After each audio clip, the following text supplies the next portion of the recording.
Washington football. Woo!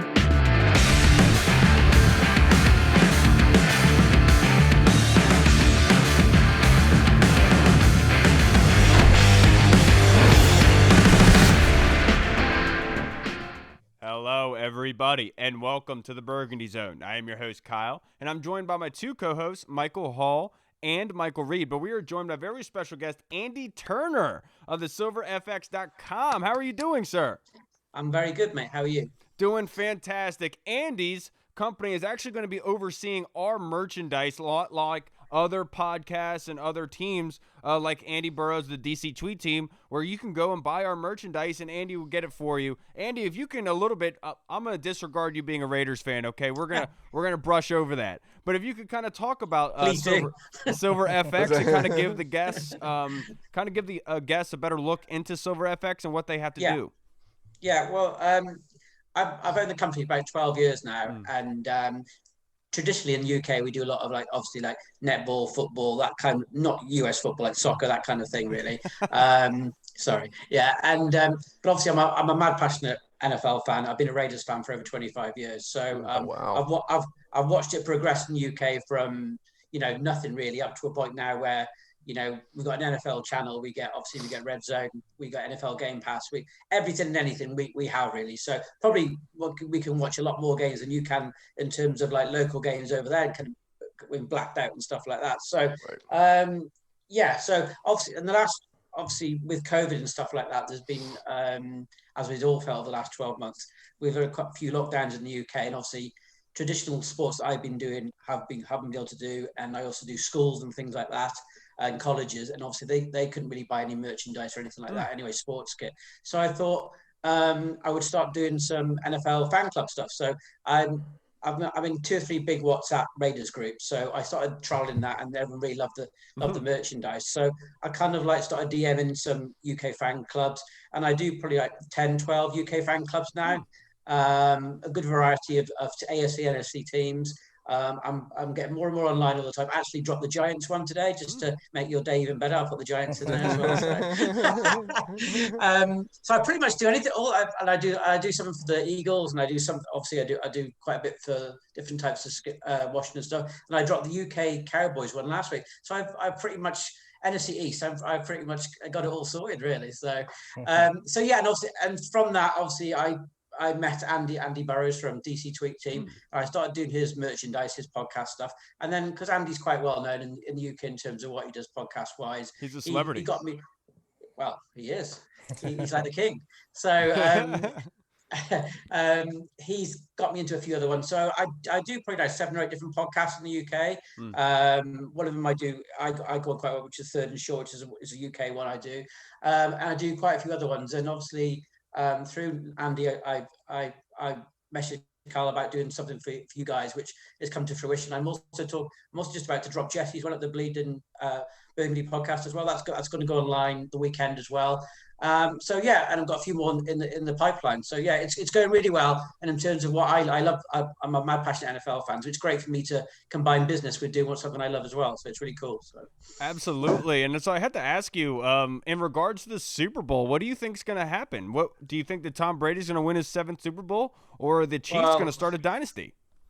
I hate both teams. So as a Raiders fan, I hate Tom Brady, and as a Raiders fan, I hate Kansas City. So that's right. The fumble happened against the Raiders. It's basically, to me, how would you like to die kind of thing. It's not really. It's the better of 2 evils. We faced that with Hillary and Trump. So Andy, let me ask you: was it a fumble? Of course, it was a fumble. 100% it was a fumble.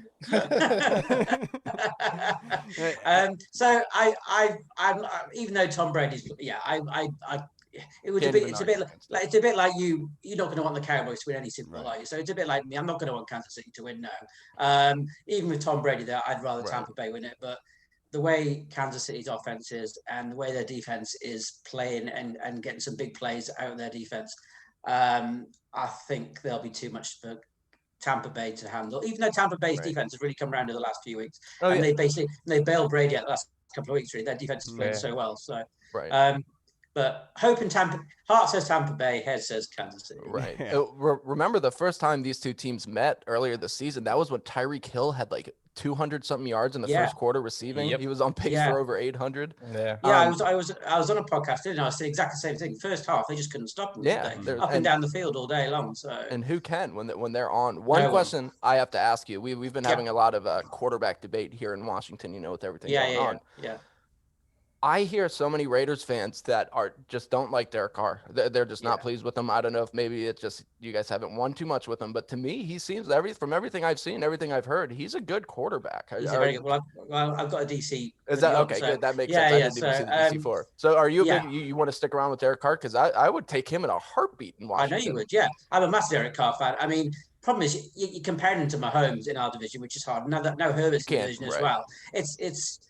But Carr had a really good year. This was like his third year in the system. Carr's had a good year almost every year in the NFL so far. Mm-hmm. He's had a really good, and this is the first year he's had a little bit of what receivers around it. Obviously, he's got Darren Waller, one of the best tight ends in the league. Right. He's got Jacobs behind him and stuff like that. But he hasn't really had that much in terms of support, in terms of wide receivers and stuff like that. So, and even our two wide receivers we drafted this year haven't really gone off as well as we'd like to in the rookie year. I like DC. I mean, if someone like, I would say realistically, if someone like Deshaun Watson, obviously, I'd trade in a heartbeat for Deshaun Watson, or if Aaron Rodgers came up, which ain't going to happen, and the Raiders have got the draft capital to do that anyway. So I'm more than happy to. And our issue, unlike you, is our defense. So if you want to trade Derek Carr for Chase Young, I could consider that. Let's combine teams. We'll be the perfect team. Your defense will be a great team. Jack Del Rio will not be a fan of that. I will tell you that. No, he would not be a very fan. Andy, Kyle's over here shaking his head for Derek Carr. No, meanwhile he wants Cam Newton. I do. I rather. Kyle.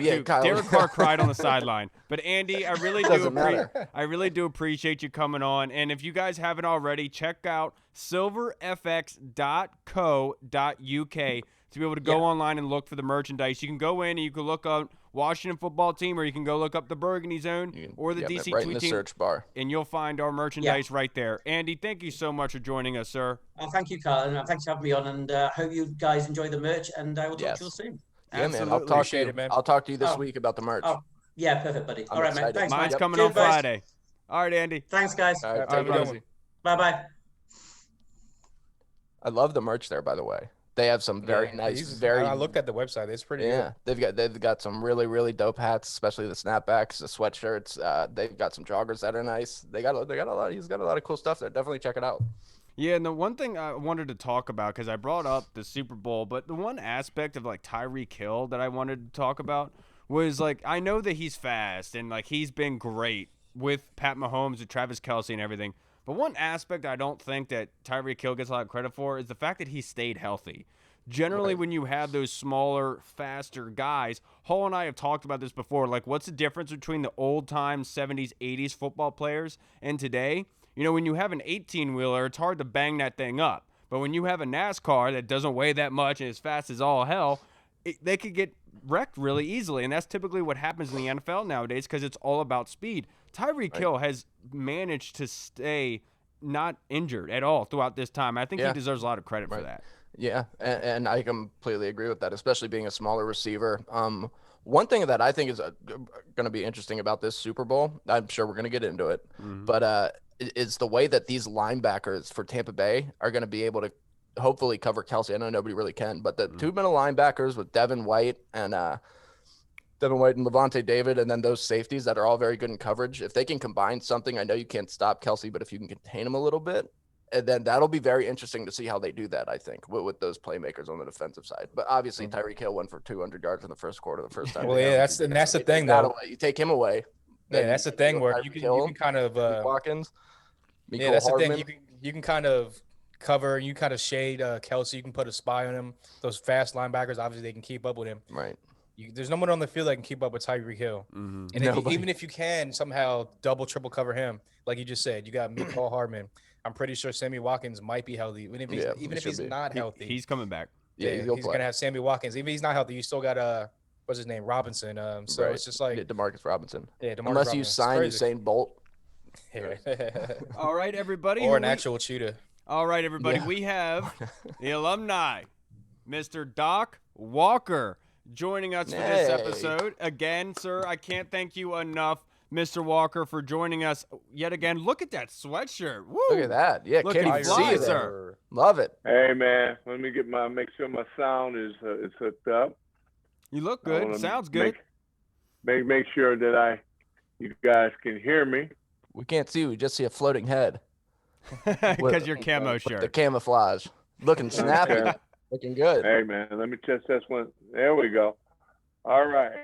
I got you. You're all good to go, sir. So, Doc, the first order of business, we're going to jump right into it. I have to ask you your thoughts on the 2020 season and that playoff game. If you want to start with the playoff game and then go into your thoughts about the 2020 season, what was your takeaway from that game? You know, a lot of people before the game were saying that was a team that didn't deserve to be in that spotlight. What do you think about that? Well, I'm disappointed as hell that they lost. I mean, I wasn't celebrating being in it. I'm in it to win it. Right. And they had an opportunity, but, couldn't get enough pressure on the quarterback. And that's what it's all about. And their offense had life, but could not dictate running the ball when they wanted to. So your strengths and weaknesses are very, very obvious, like the Packers. A backup tackle, you're not going to be in the Final Four and win. And this is a game that when it strains down to the Elite Eight, then any position you have that is weak will be preyed upon by good coaching staff. Very good point. So it was very, very clear that even though Green Bay's loaded and with two exceptional players, the quarterback and receiver, without Bakhtiari, if Bakhtiari, if he's playing at left tackle, right, the Packers could possibly be in the Super Bowl, but he wasn't. Right. And so, if you look at Tampa's defense, Washington actually performed better than Green Bay did. And Todd Bowles is no joke. I mean, they got people, and they play without their two top safeties. And you get 3 turnovers against the GOAT, and you end up with 6 points. I don't want to see you on Super Sunday. You're not a super team, so you're out. Right. And so our flaws were also magnified by inability to control the line of scrimmage. You got to be able to do it. They averaged whatever they wanted to running the ball. They ran the ball down our throat, and we couldn't. So you're not worthy. So it shows you what you got to get better at, and that's encouraging because we were playing in January. Yeah, and so let me go into this because it's like kind of a two-part question. What was your thought with Taylor Heineke's performance in that playoff game? And then the second part to that question is, in regards to the quarterback position, do you think that the team should stay in-house, they should go to the draft or trade or free agency? Well, I don't understand. I mean, that's up to them and their philosophy. Mayhew, Marty Hurney. Now, you're putting together a philosophy and you're putting together a team of people. You're going to play off, hopefully, their assets and what Marty Hurney brings to the table, what Martin Mayhew brings to the table. I'm so happy for both guys because you can never have enough bright minds. Because this is about not only selecting the right people, but even if you select the wrong one, turning them into the right one. And that's where your intelligence comes in and your ability to communicate to the athletes so you can turn their careers around. And so you end up getting production out of late round picks. That's coaching. What I was so impressed with this staff was that when you look at some of the guys that filled in for people that were hurt, they almost outplayed the people that were injured. And so I start looking at that going, okay, that means the staff gets people better. We keep relying on the draft. Like we get a guy from a big school, he's from Alabama, and all of a sudden he doesn't have his teammates and he don't have Nick. So get off that track. All that matters is that can you get people here and then like Tim Settles who can play. And our strength is that front seven. Now you got to build on that and add a linebacker, add another guy in the secondary or corner. But to me, I want to build on strengths so that I can dominate people. And that's the teams that are playing in the Final Four all were dominant in an area. And we proved that we weren't because we couldn't get to the quarterback against Tampa, and they stuck the ball down our throat. Right. Yeah, so we talked about Marty Hurney and Martin Mayhew a little bit. I know Marty Hurney got his start in the area. I believe he was a reporter for the Washington Post, was it? And Martin Mayhew, of course, was a defensive back for the Washington football team, then the Washington Redskins. You yourself, being a former Washington Redskin, do you have a relationship with either one of those two guys? Did your careers ever cross paths? And if so, what can you tell us about them? Both those guys, man. Marty covered the team, and I was proud of what he was able to do out in San Diego and also going to Carolina. So his resume speaks for himself. Right. You want people that have been through a number of different systems. Right. Martin Mayhew, I'm so proud of him. I can't believe that it took him this long, but that's what happens for some people. But in New York and Detroit and also in Frisco, make no mistake about it. This guy is special. Right. And so now you get all these people in the same room, and then hopefully you start having friendly arguments to get the right talent that is coachable. I think talent's overrated. You know, you got to get guys that want to be great and have the coaches that have relationships with them that can push them without getting the feathers ruffled. Right. You got to be coachable, and you got to be able to accept constructive criticism. And so I think this staff has all the intangibles to make those communication links. It took them a minute, but they got it done. So as a result, you ended up seeing you had a defensive rookie of the year, and Sweat played his tail off. And we saw Sweat, he was clearly lost just a year earlier. So just imagine now if we add to that. I mean, I want to add to it.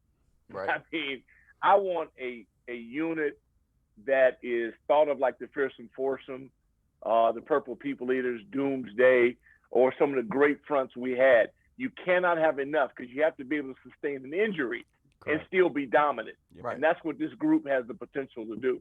Especially with possibly losing Ryan Kerrigan this offseason. Right. Yeah, well, they can afford, but that's the beauty about getting good. You're good enough to where you can do that because you can't afford to pay $11 million for people to play 20 plays a game. Correct. You got to go. You need a guy who's young, aggressive, seventh. It don't matter when you get him. You just want him to be hungry. Ryan's hungry, and Ryan has served as well. And so he deserves to continue to do whatever he wants to do. But for me, I'm looking for guys 22, 23, 24 years old that have a chip on their shoulder and want to make a living in this business. Right. And you mentioned you like to build on the strengths that we already have on the team, which I 100% agree with that philosophy. So outside of quarterback, which is obviously a huge glaring need for this team, what is a position of need in your opinion that this team needs going forward? Well, again, for me, everything's on the interior. I want the best. I got to be able to control the line of scrimmage. Why did you lose to Tampa? Because you couldn't block them and you couldn't stop the run. So I'm all about that. Now, do I do that with a linebacker? Yeah, I think I'd add a linebacker, and I'm looking for another guard or another we got people, and I like them. But if somebody's hanging there that they decide they know a lot more about them than I do, they cover them, I don't. But if they find somebody that fits that bill, they go into it. You get Charles coming back. He might end up being projecting as a guard. I love the left side. I thought the left side was a dream come true because guys got a chance to play, and once they got in there, they never left. Yep. And so, man, I like the big tackles that came along. Cornelius so I just want to keep them getting better and add another piece if possible. If Sheriff doesn't want to be here, then he's earned the right to do that. I got no problems with him. Right. But I'm not paying anybody $15 million that I can't get a yard over, run over, and dominate people. That's just not going to happen in my book. Right. But that's up to them. All right. Now, I wanted to ask you, because the last time you were on with us, we had talked about Logan Thomas, and the season hadn't finished yet. But at this point, everyone knew that he is a tight end one. He kind of solidified that. But he's not far off from not being a tight end. He still has a ways to go. So let me ask, what do you think Logan Thomas's ceiling is? Do you think that he could be one of the best tight ends in the league? He's like Sweat to me. His upside is enormous. But there's still a position of need in my book. Yeah. Right. We got to get another one, because if he gets a hangnail, then the drop-off is too severe. If I have to – I want my D-line – I want my team like the D-line.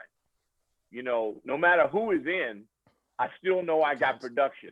Right. And you get Ionitis back, So the rotation, those 4 animals, that's the best in football. That'd be the best 4 guys at their position. Our 2 tackles, and then you look at Settle, you look at Ioannidis, you get Brantley back. I mean, the hits just keep coming. Right. So I want to be dominant in a position, and I have to be able to sustain an injury and still be dominant. The Packers are a perfect example. Badarati goes out, they go from the best left tackle in football to one of the worst. And no offense to the kid, but it was clear as day. In Final Four, he couldn't compete. Regular season, he would have been fine. But when you get to the Elite Eight and the Final Four, you can't have any blatant holes. Watch what happens in the Super Bowl. Fisher now out. Starting left tackle has an Achilles. Now the Chiefs have to deal with that. And everybody has to deal with it. You don't know when you're going to lose a guy. That's why Jacoby, Grimm, the Hogs, the interchangeable parts, Rollin McKenzie played all 5 positions. The fact that Jake played left and right, Rusty played, that's the only way you can win in this league, because guys do get hit. It's NASCAR, with cleats. And then we talked about the latest news of Martin Mayhew and Marty Hurney. It just got announced today, Jennifer King did end up getting a full-time job as the assistant running backs coach for the Washington football team. What did you think of the news? Well, it's great. Everybody that puts in the work deserves an opportunity. Correct. And I've never been over there. So obviously she's done all the prerequisite skills. The key is, can she communicate? Obviously she can. You got to be able to get to people and get them better. And it's a young group, so it seems like it's a really good fit. They have an excellent running back coach, and so they're layered now. And you can never have enough people, and I keep emphasizing, communicate. You got to be able to let guys know what's expected of them, and if they don't do it, what the casualties and consequences are. And it's all about technique. They can improve that drastically, as most backs can, in protection, and then route running. And all the things that you have to do to be a back. They got some great young prospects. Again, I want the ball more so in their belly running forward, but that's just me. You just said something about communication, so this question kind of popped in my head. I know the fan base was kind of up in arms whenever the news that Kyle Smith was moving on to another team. They were kind of letting him go. I know he's kind of orchestrated the drafts over the last couple of years. Do you have any thoughts on him leaving, or were you okay with the move? Yeah, I have nothing to do with what they do. He's a terrific talent, and I love working with Smitty. They know more about it than I do. I know he was on the road. He's a grinder. This guy works his butt off, and it'll be great opportunities, for him. The role of general manager, before Doug Williams, player personnel, that whole group worked very well. They produced a lot of good talent. Yep. They decided to make some moves. That's on them. I know that the guys they brought in have done it. For him, it would have been a chance to do it, or prove he can do it. The other guys have already done it, and I'm impatient. So if you found people that they feel like are more moved or better for it, then it's a good fit for him, good fit for them. Everybody wins. He will get his place in this league at whatever he wants to do. He's that 100%, good. 100% agree. Now, Doc, you have seen Super Bowl teams built. You've been around it. You got to celebrate it and be a part of it. After one season seeing this coaching staff, and before the season, there was people in the media had them as the bottom 5 team. They ended up winning the NFC East, regardless of how bad the NFC East was. They ended up winning. So in your opinion, how close is this team from being able to compete in a Super Bowl? Well, a Super Bowl, I think for any club that they made the Elite Eight, so they're that good. They're going to be faced with a schedule that's going to be murderer's row. Right. Yeah. So congratulations. You be careful what you ask for. Because now, you're back into more 4 o'clock, primetime games, more eyes on you. And if I'm on their team, that's exactly what you live for. That's what you want. Now, you got to get after it.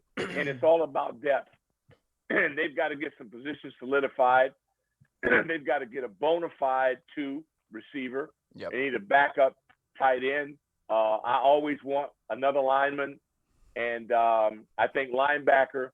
And I never pass up a corner. If I can get a guy that has the usual skills. whether he's a nickel guy or flat out cover guy, either way. And our specialists are tight, but I got to have a return guy. I cannot keep farting around. Thank you. This is from Herb Mulkey. Thank you. I mean, to the legends that we've had returning Mitchell. kicks in this town. It is disgraceful. Yep. This is Washington. This is what we do. Right. Special team. They've got to fix that, and that's got to be priority number one. Right. So speaking of positions of need, one position I didn't see you name was the safety position. We know Cam Curl broke out. Cam Curl played fantastic. Love it. We know Washington invested a lot of money in Landon Collins, but what do you see them doing at that position going forward? Do you kind of see them using them both at the same time? Because, I mean, your hands are kind of tied with Collins' contract. You kind of have to figure out how to use them both. But if he's healthy, I mean, he's going to play. No doubt about it. I'm going to get my guy, DeShazer Everett, back. Yeah. Cameron Curl is there. 30 is going to get better. No, I'm all right. I'm not in a panic. Okay. Safety. Good. You know, I got people coming back to play. How they employ those guys is going to be interesting because we got a guy that lives and loves the box. He tears the box up. So let's allow him to do it. You know, that's where he's elite. Let's allow him to do it. But you can't do that unless you're solid and free and your corners can play. You need versatility all the way around the board and more pressure. You can never get enough pressure. So that's why I am I know the Senior Bowl, some of the scouting things will be different, but I'm looking for people that can get to the quarterback. If you saw Tampa and the way, I mean, them linebackers, it's not even fair. I mean, their safeties are coming up forcing fumbles with legal tackles. Right. I mean, these guys are getting after it. That's what Todd Bowles employed. I love the aggressiveness of how they come at you on offense and defense. They're in attack mode the entire game, and that's the kind of football team I want to see here. Absolutely. Now, to finish this up, Doc, I have one last question for you. It's kind of a stupid one, but I ask this to everybody. The biggest play of the season, in your opinion, for the Washington football team? The biggest play? Yeah, the most special play that you think of the season. I don't know. I mean, whatever it was that contributed to them to winning. I mean, I don't know if we didn't have a last-second field goal to win. Right. I just think that to win, to sweep Dallas, number one. That's the number one thing. Right. But to be swept by the Giants is just unacceptable. Yeah. You know, you sweep the Birds, you sweep the Boys. Should have swept the division. Yeah. And that's what we have to be about. We got to sweep the division and get the week off and get to the playoffs. Because now that you got a taste of it, you understand how it operates. Now there's no excuses. Come out there and do what you got to do. And I just think that once they get these positions settled, which is quarterback, and deciding which way they're going to go, there's a multitude of options that are there now, which is important. I do think you solidified depth, if nothing else, but it's going to come down to really a lot of what 11 decides to do and what they decide to do with him. True. And do you go out? And that's where, you know, I'm sure they'll be working over that now, but man, there's about 6 kids or 7 kids coming out in the draft. Right. I don't need a guy in the first round, but if somebody's there I like in the second or third, who knows? If you don't go after one of the guys, this is maybe the richest quarterback of people is going, and the AFC is stacked. Yeah. Right. So they'll beat each other up. So all you gotta do now is handle your business in the NFC, and I like the way it's set up.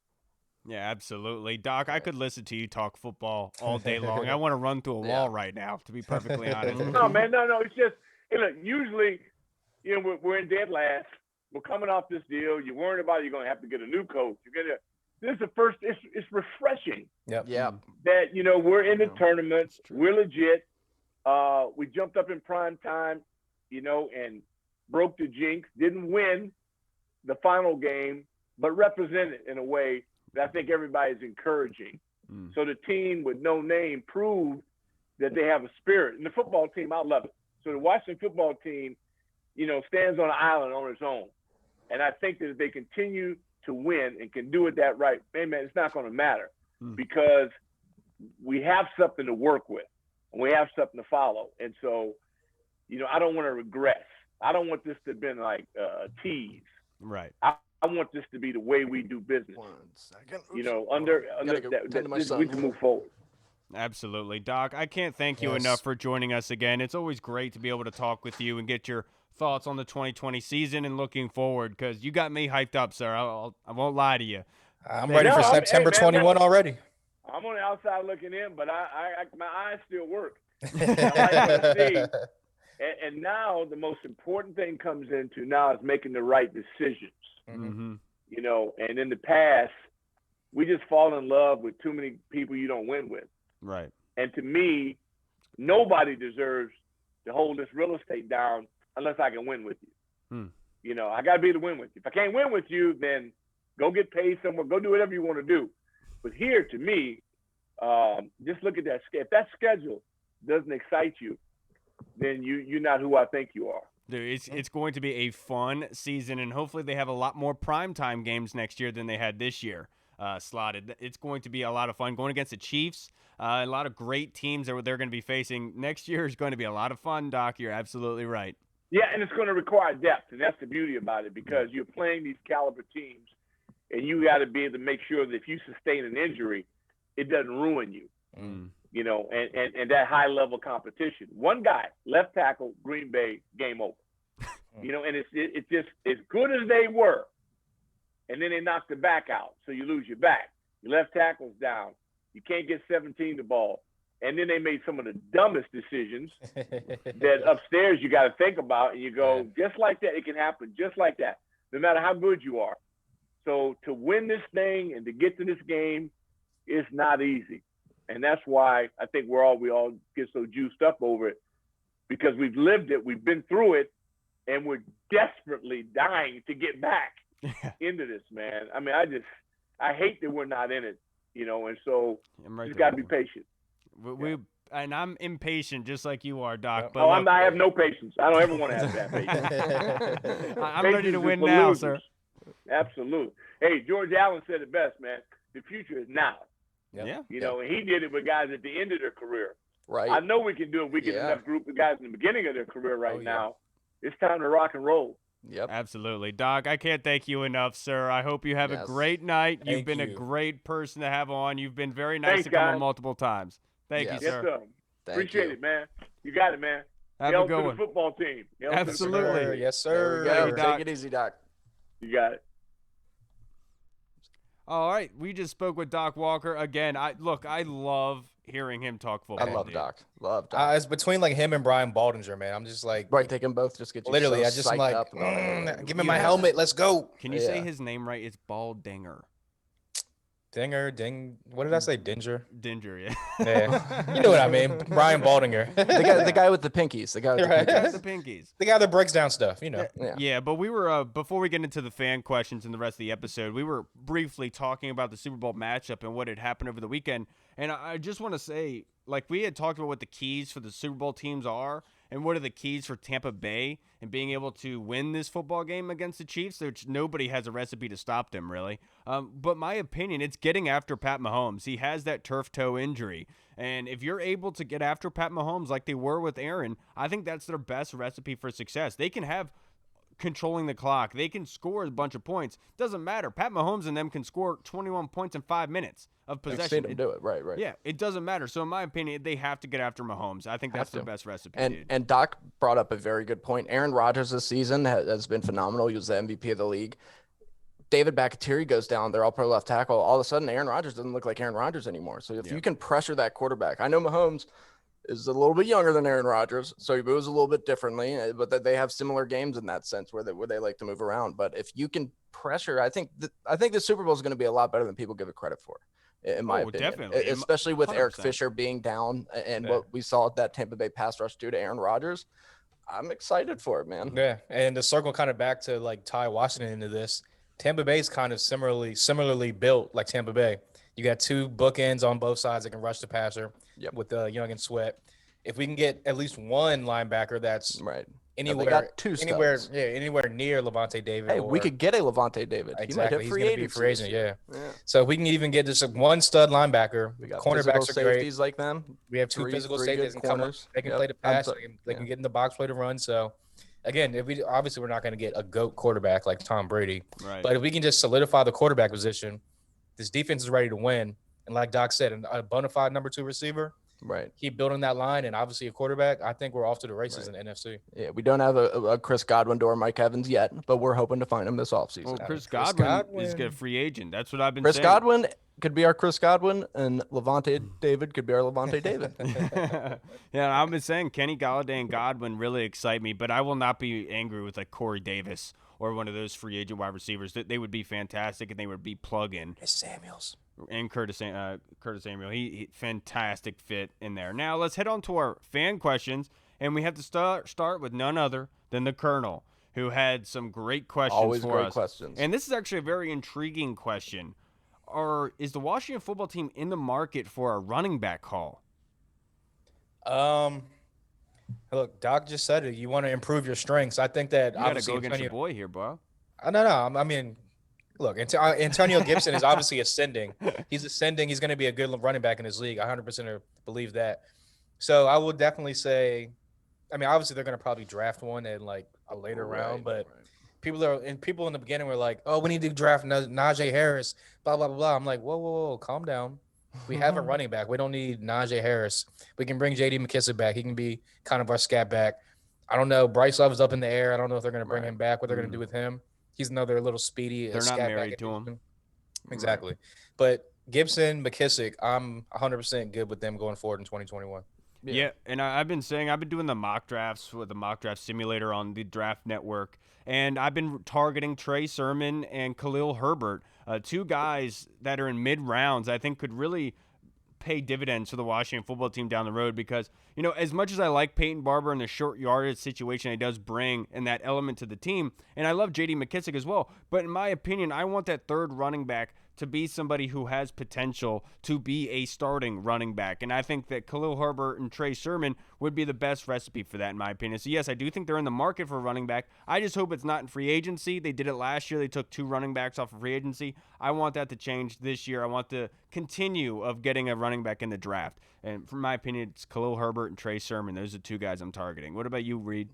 Yeah, I completely agree with what you just said, Kyle. One thing everybody does got to take into consideration with the draftnetwork.com is you got to take some of their rankings with a sprinkle of salt. I think Trey Sermon, it really just depends on his injury. He could go a lot higher than we think because of how dominant he was when he played this season. But I think you're right, Kyle. I would like to see a short yardage back. But another thing I could see is with J.D. McKissick maybe coming back for another year or so, I could see us kind of bringing in Kenneth Gainwell, who's another running back from Memphis, who is very similar to a J.D. McKissick type. He's a very good receiving back. He's a little bit smaller, a little bit lighter, but he used to play with Antonio Gibson. They were Memphis's running backs. So if you compare them together and then maybe have them be your 2 backs going forward, that could be something. But I think Gainwell is going to end up being a little bit out of our reach. He'll end up being a 2nd, 3rd round pick. And I don't think we're going to take one that high. I think it'll be mid rounds. In Colonel's next question, we essentially asked it to Doc. But I guess he said Cam Curl's is Cam Curl long-term answer at strong safety, and how the hell did he fall so far? Yeah, I'm surprised that none of us really knew much about Cam Curl when we drafted him because we did the draft breakdowns. We got so far in depth with so many positions, like 300 or 400 of them. Yeah, and we didn't know much about Cam Curl. All of us, I mean, we had heard his name, but we didn't know exactly too much about him. And this guy's a stud, and he slipped through the entire draft. That's what happens when you play on probably the worst, if not the worst, SEC team in Arkansas. So from an outside person looking in, they're probably like, I mean, you might be making plays, but you're on a pretty horrible defense on a horrible team. So are you the best person on a good team or you the best person on a bad team? So that's probably why he got overlooked. But, I mean, hey, we got a steal, clearly. Yeah, look, I think you're absolutely right about that. It might have been one of those cases where, you know, the scouts around the league are kind of looking at like, oh, yeah, I'll watch this guy. Yeah. Like, and they're just watching. They're not really scouting because they're not really expecting anything out of the guy who's on one of the worst defenses in the league. So that's how it typically can happen. Now, to bounce off of that, Colonel's last question is, Landon Collins, the linebacker. And Doc essentially answered that for him. But do you guys have any comments on that? Because I did Jeremiah Owusu, I did his Koromoa, I did his film breakdown yesterday. So good. And the one aspect I really like of him, I call him JOK, is his ability to play wide receivers in the slot and playing slants and stuff like that. Yep. It's not many guys can do that. And in this era of the NFL, I saw a stat today that in the year 2020, more teams played a 4-2-5, which is 4 down linemen, 2 linebackers, and 5 DBs more than any other year. So it would make sense that you would go get a linebacker who can play in the slot, who can play those slants and those in the passing game, because that's where the league is trending towards. So, and that's why I really like about him, and that's where I kind of think with Landon Collins. If he's able and if he's okay with being able to kick outside and play that slot, play tight ends and the corners, I think that fits the best for him. But it's all based on him, dude. Yeah, and you're right. JOK, I think, is a fantastic fit. And this season, he doesn't have the measurables of an Isaiah Thomas, but he has a position versatility almost of him, where he's this year's version of him, where he can play corner, he can play safety. I mean, not necessarily he outside can rush corner, but too. he He's can a play inside. He fantastic can rush rusher. the passer. He makes big hits behind the line of scrimmage. He causes a lot of fumbles. He does a lot of pass breakups. He can play linebacker, and everybody will look at his size and say that he's I think 6'3", 6'2", 215. But there's a guy out there, a pretty good linebacker out in Indianapolis named Darius Leonard, who played this season at 215, and he looked fantastic as always. So Jeremiah Owusu-Koramoah could definitely get away with it, and he's somebody who, when you're a football player, man, you're a football player, and that guy is sure as hell one. Yeah, I mean, I would love to see Landon Collins in the box. I think I read something way earlier in the year, when someone brought that up, that was like out of the question. He didn't want any parts of that. He wants to play safety. But at the end of the day, if you want to get on the field, you got to go where the coach wants you to go. Exactly. Yeah. So especially when they have another option out there, Cam Curl. And look, if you have like DeShazer Everett, Cam Curl, and then Landon Collins kind of floating around in that box, like you said, that 4-2-5 kind of setup. Yep. I mean, hey, that worked wonders. This next question, thank you, Colonel, for the question. It's phenomenal. Yes. This next question is not strictly for Hall, but Hall, you're answering it first because I want to see your reaction. Paul asks, all the fan base is talking about Watson and Stafford. What would we think if we ended up with Cam Newton or Sam Darnold? I mean, I'm okay with Sam Darnold, honestly. I was actually just watching something earlier where Mel Kiper had us actually going out and trading one of our third-round picks for Sam Darnold to bring him to here. I would love that. Exactly. Yeah. I would love that deal. I would love that move. He's a young quarterback still on his rookie contract.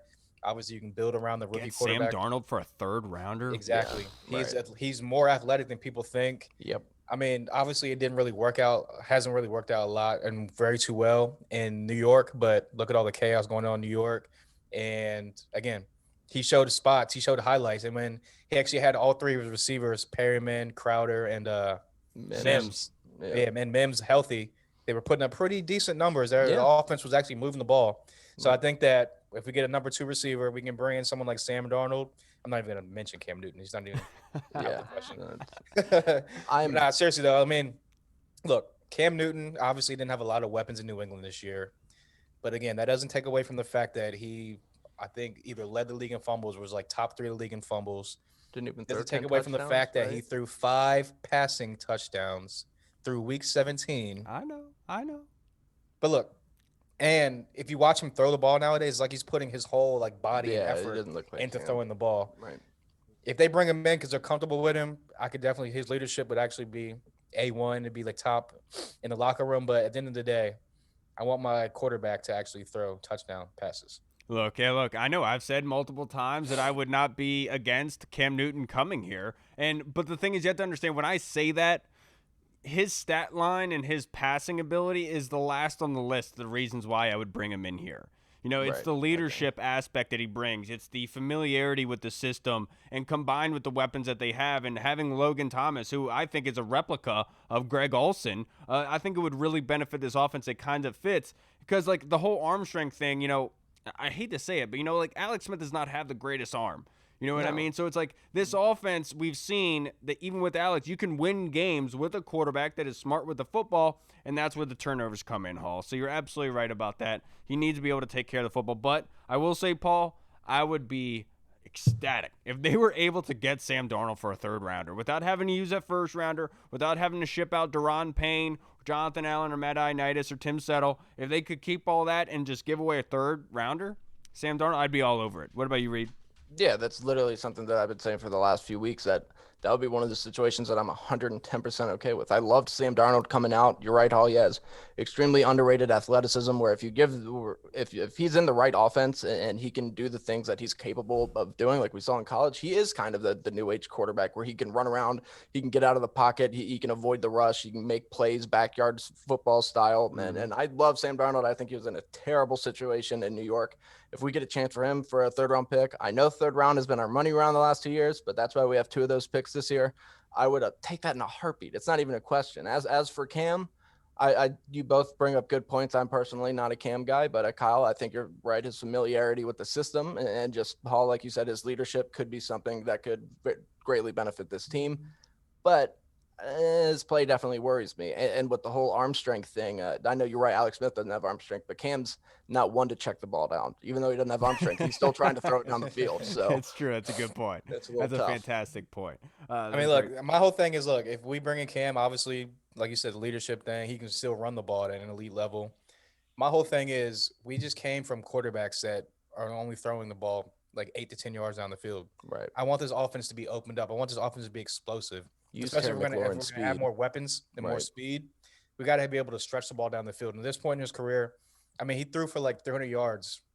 I think he threw for like above 250, like maybe like once or twice. Yeah. And the first one was against Seattle week 2. And if Josh McDaniels doesn't know how to use you and get the best of your abilities, that's whole my argument. I don't think Josh McDaniels is any good at having to adjust his offense. You know, when it was Tom Brady, that prototypical offense, it's easy for him to get the ball out. Remember, they kept trying to go to the backup because he was running the offense better, because that's what better suits for Josh McDaniels. McDaniels tried pulling what Baltimore did. He tried incorporating a type of offense like similar to Lamar Jackson in Baltimore, but they just literally had no weapons at all. The best player on their offense at the times was Damian Harris, and everyone's like, who's that?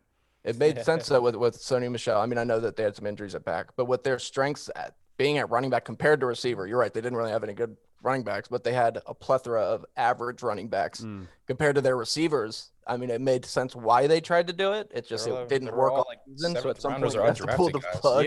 Right. I just think that Josh McDaniels is not what everyone is making him out to be. You're 100%. At some point, you got to pull the plug on that if it's not working. Right. And he never did that. Now, great question from Paul. Now, Scott actually has a fantastic question.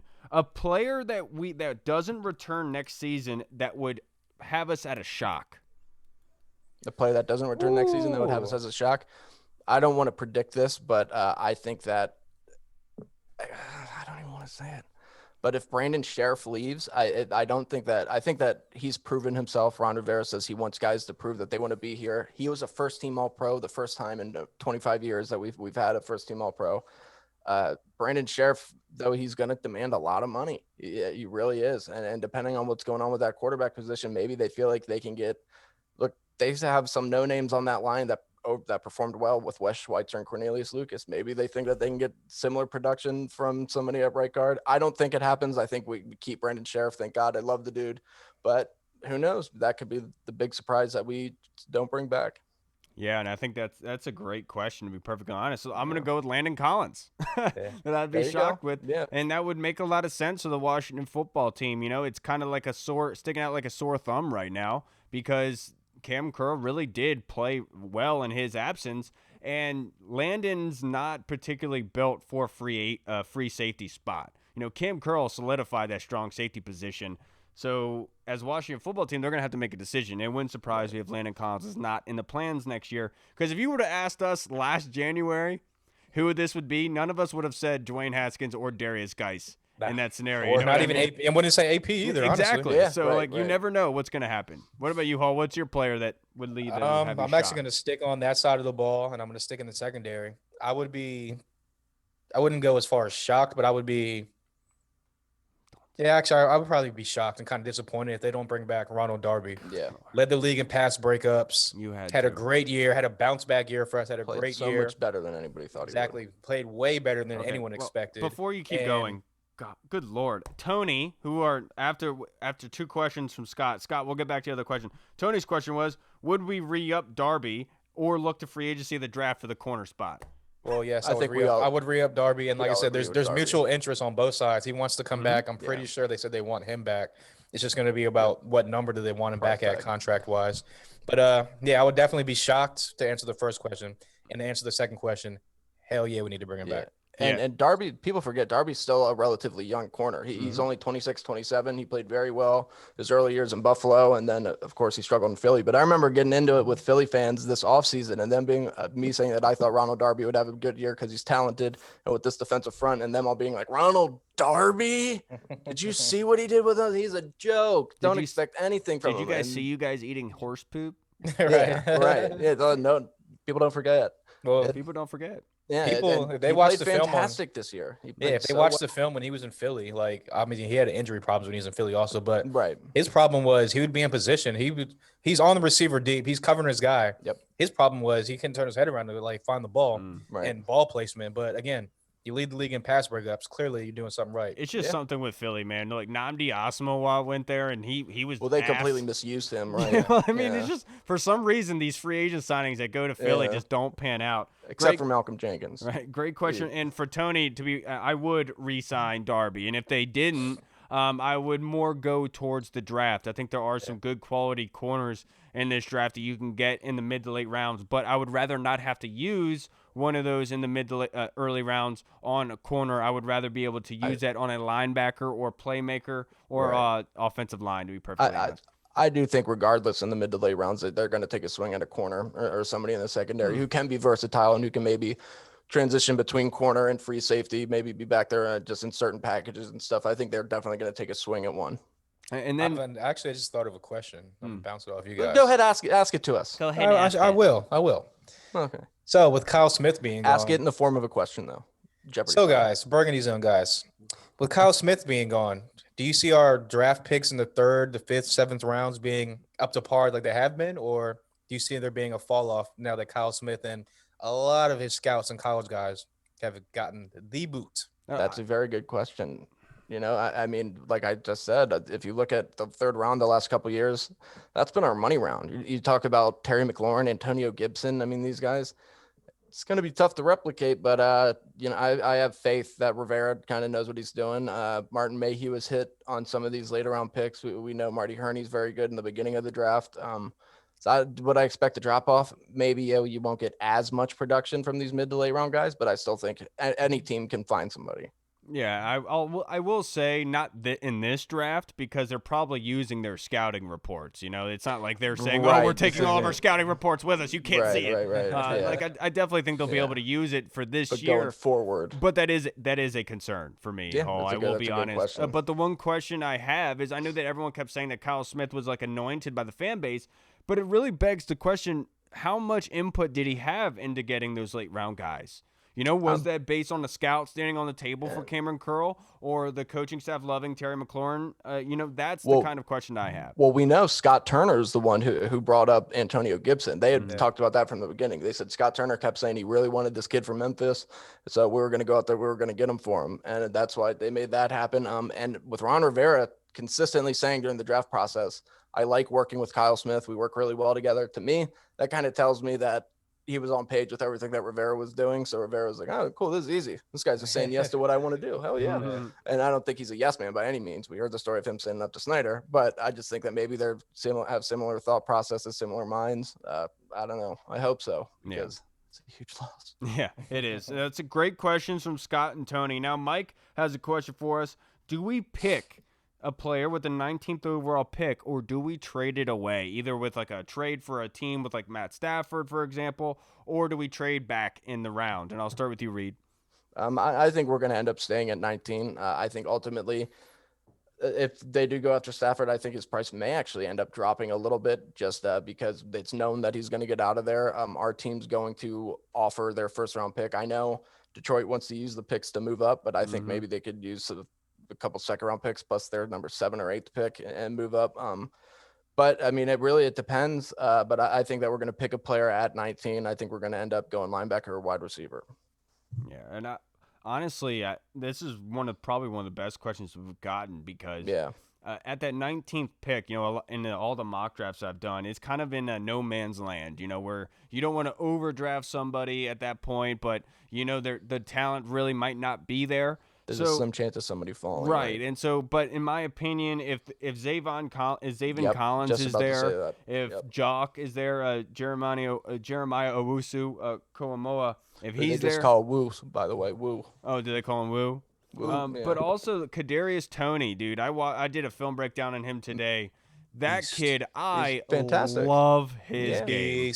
I absolutely love him. Everything that he does with blocking, with fighting through tackles, with bringing down big plays, and he was even motioned in at running back in some scenarios in jet sweeps. He fits in this offense perfectly. He's versatile. He was a former quarterback, so he's somebody who they could use in a lot of different ways. Yeah, no, you're right. Versatility is huge. I was going to say that because especially in this offense, like you said, you can line him up kind of like a Curtis Samuels, Tyreek Hill type of guy, where you can put him on the outside, you can put him on the slot, you can motion him at running back, you can hand him the ball off, jet sweep him, kind of touch pass him. So, yeah, I wouldn't mind Toney at 19. I saw that on Daryl Jeremiah's first mock draft, and I was kind of like, at first I was like, what the hell? But then the more you watch it, the more you look into it, also, it makes a little bit of sense. More importantly, he's also the kick and punt returner for Florida. Exactly. Right. And he's electrifying. He's a gadget player. Doesn't have it all figured out at receiver yet, but he's still growing. Like I said, he's a converted quarterback. He played quarterback at Florida his first year, I believe, or at least they used him in packages for it. So I put it on running back, played everywhere. Yeah, I put it on Twitter, dude. The most fascinating aspect of his game was his blocking. I saw him block a D end who was literally 2 times the size of him. And he's just sizing him up, holding him up. I'm like, what the hell? And then when I saw a run play, he goes and blocks a DB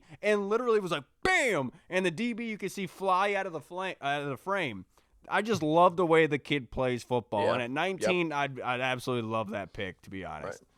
Right. Now, I mean, I would love Toney, or obviously there's going to be teams that are going to trade up to get quarterbacks. They're going to trade up to get whatever linebacker, tackle, whatever they want to do. So I think of guys like Jalen Waddle, like you said, Toney, some type of playmaker is going to be there, prime for the pick at 19. Bateman, exactly. So I think they do pick at 19. I think they go playmaker 1, or they might go the best defensive, like secondary or middle linebacker guy available. And like I said, I expect them to double up at wide receiver this offseason, whether that be in the draft in the first and third round. Hell, maybe even they'll pull Raiders and go first and second round. Broncos, I'm sorry. Or they're going to go free agency, sign somebody, and then draft somebody early. So I expect them to double up at receiver. They know that that's a big weakness of theirs. Kadarius Toney might be that missing piece if they sign one of these big receivers. Now with the 2020 season coming to an end here, I wanted to wrap this up. The craziest story of 2020 season, Hall? In the whole NFL or just with Washington? Yeah, overall, NFL. Oh, man, craziest story. It's a tough one. It is. I don't know. Come back to me. I got to think about it real quick. Earl Thomas takes the cake. I was thinking that, honestly. I was thinking that's a valid point. Earl Thomas, obviously, that's just weird. But, sometimes people are a lot closer with their family than we are, so you never know. But I'm just going to go with the Houston Texans in general, just going from a perennial playoff contender with Deshaun Watson and DeAndre Hopkins, and you look at, you think that this team's going to be set for the future. All of a sudden, I got one. He's gone. DeAndre Hopkins is gone. Now all of a sudden, Deshaun Watson went out, and now the rumors are circulating, even though apparently it's not true, that Deshaun Watson would prefer to go to the Jets over anybody. And that's 100% true. Is it? I heard a couple people, analysts online, say that that's not. He true. said that he wanted Robert Saleh to be the coach of the Texans. And that he likes the way the front office handled some diversity things in the offseason as opposed to the McNair's talking about wanting to go to the Jets. And that's what I said. But apparently, their new GM their new GM is from Baltimore. So, I mean, he has a track resume. And Robert Saleh apparently is going to be the next great coach in the NFL. So, I mean, it makes sense. A big media market. Hey, and they not only does, of course, the Texans want a draft pick, but they also would like somebody to be able to compete at quarterback. So maybe that's Sam Darnold and an early pick or something for. And that's why I'm kind of blown that he's his number one destination is the Jets, because I kind of take this out of play for Sam Darnold, because obviously they're going to want some type of quarterback in return for Deshaun Watson leaving. Yeah, So. you're 100% right. And actually, that's probably the best case scenario for both of those teams. Yeah, 100%. Yeah, it's just weird that somebody wants to go to the Jets. Yeah, Absolutely. But Earl I'm Thomas going to go for my my craziest story for 2020 is actually going to be the Washington football team. I mean, who would have thought, like you said in the beginning, going back to last year, that AP, Darius Geis, Dwayne Haskins, the name would be gone. The name would be gone. Like Kyle Smith would be gone at the end of the season. So a lot of losses, a lot of off the field stuff, a lot of scrutiny, a lot of just all around distractions. Somehow, some way, they persevered through it in a horrible, crappy division. Even though I would take it, even if we didn't win the division, I would take this year as success because we won 7 games. We doubled up plus 1. Yeah, right. Win the total from last year. So my craziest story from 2020 would probably be this team right here coming from literally all the controversy to division winner. You didn't even mention Ron Rivera's cancer, and then the fact with COVID going on, and the fact that nobody ended up getting it and giving it to him. What's even crazier is the way the Haskins party with strippers didn't get like any type of like. I was waiting for somebody to say it. even an STD. That's what I'm saying. Like you would have thought he left it with something other than like anything, an empty pocket because he spent all his ones. Yeah.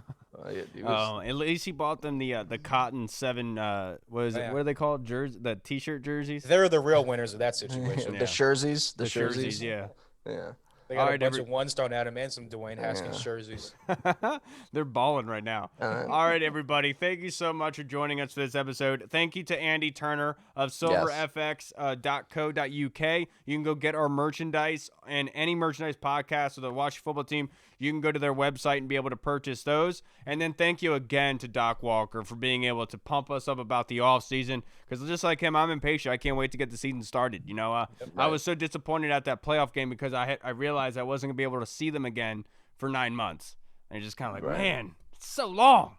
I don't like it. But thank you so much, everybody, for your questions. Colonel, Paul, Scott, Tony, and Mike, thank you guys. We really appreciate it. We will see you guys on Thursday. Make sure you don't miss it, all right? All right, everybody. Watch your football. Woo! Watch your football. Woo!